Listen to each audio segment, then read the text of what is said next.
Ujane unazungumza sana kwa mwanamke kwa sababu sisi hatuna hizi ndoa ambazo wengine wanazitamka kwenye mataifa mengine. Ndoa kwenye sheria ya ndoa ya mwaka 1971 ni muunganiko wa mtu mume na mtu mke ili waishi maisha ya umilele.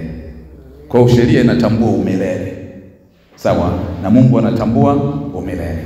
Kwa hiyo ujane ni kufiwa na mume wa mtu ambaye ni mke na kukaa pasipo kuolewa. Ndio ujane. Ukiolewa unafutika. Bwana apewe sifa sana. Utaitwa tena mjane, na usitumie tena neno ujane kwenye maisha yako wakati unajua umeshaolewa. Biblia inaruhusu tena kuolewa. Bwana apewe sifa sana. Kifungu cha 68 cha sheria ya ndoa kinatafsiri mjane kuwa mwanamke aliyefiwa na mume wake. Hivyo ujane ni kufiwa na mume.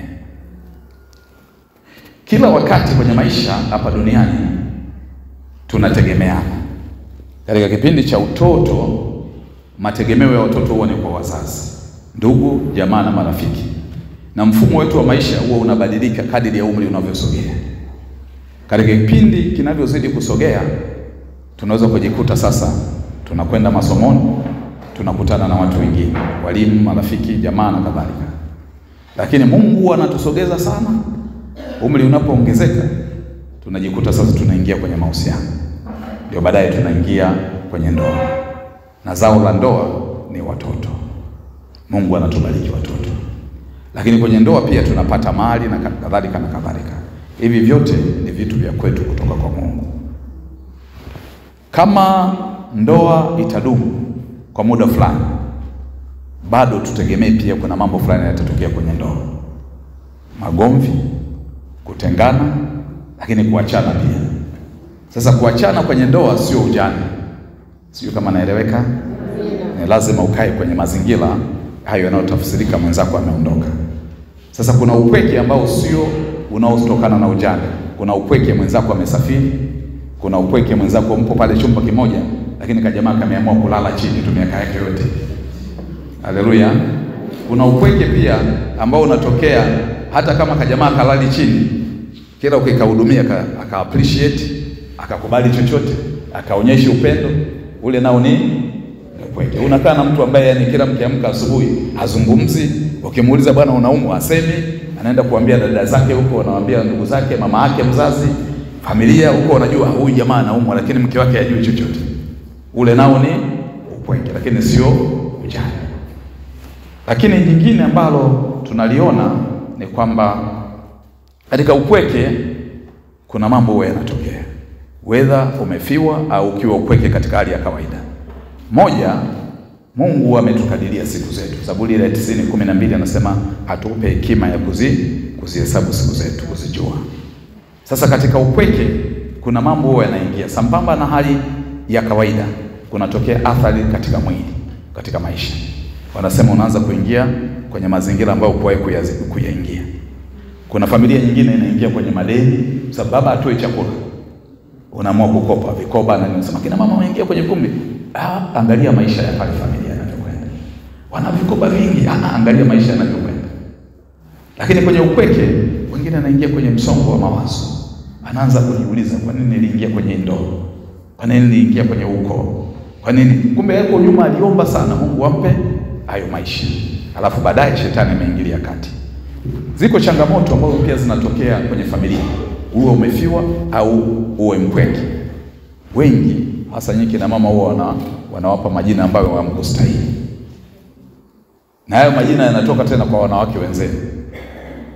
Inawezekana hata wifi yako au mama mkwe naye alifiwaga, lakini kwako wewe anaona mwiba.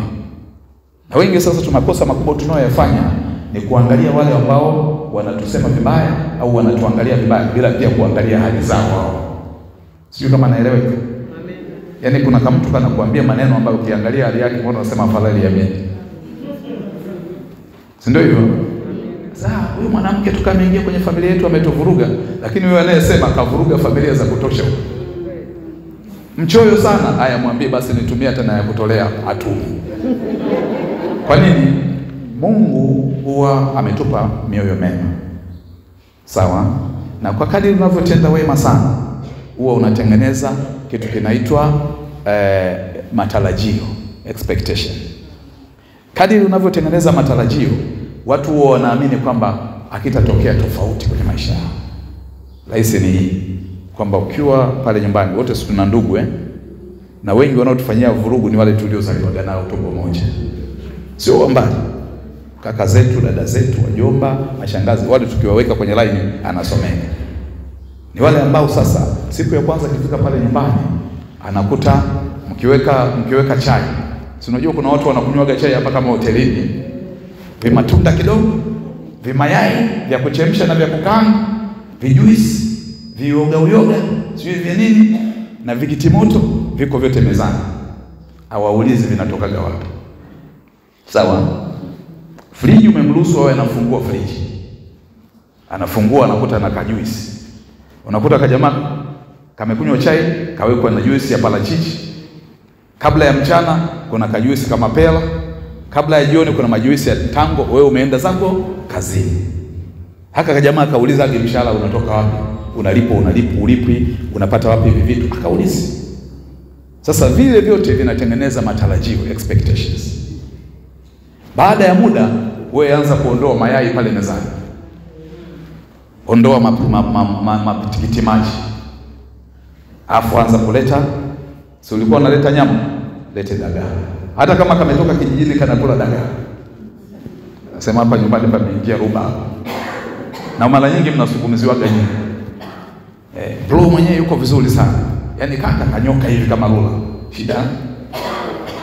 Shida mke wake. Sawa, lakini wengi sisi kwenye African family vitu tunavyokosea sana. Yaani unaponiona mimi manake kuna vitu vinanihusu mimi. Sawa. Mimi kuna kitu kinachonihusu cha kwanza kabisa mke wangu. Bwana apewe sifa sana. Cha kwanza mke wangu. Kwa nini? Biblia inasema utaacha baba na mama yako utaambatana na nani? Sio Mungu alikuwa ajui kwamba na baba na mama. Sawa, anajua. Kwa nini anasema neno hilo? Kwamba kwenye umri huu wa utu uzima hata mama yako akiwa pale sebuleni ukapata shida chumbani atauliza tu, mwanangu unaendeleaje? Si ndio hivyo? Akitaka kuingia chumbani kwako atamuomba nani? Mke wako. Akitaka kuingia chumbani kwako atamuomba mtoto wako. Hawezi kuingia. Hata kaka yako si mdogo wako akija pale nyumbani ukapata shida chumbani, bro unaendeleaje huko? Mpaka umruhusu aingie. Kwa kile ninachokaa pale chumbani kwangu ni cha kwangu, sio hiyo? Mke wa kwangu, nyumba ya kwangu, gari la kwangu, biashara za kwangu. Sasa African family huwa tunakosea sana kwamba kuna mtu anatamani awe na cha kwako. Sawa, lakini yeye anatamani uwe na cha kwake. Sio kama naeleweka? Sasa kama anatamani awe na cha kwako, ndio maana vita huwa inatokea kwenye familia.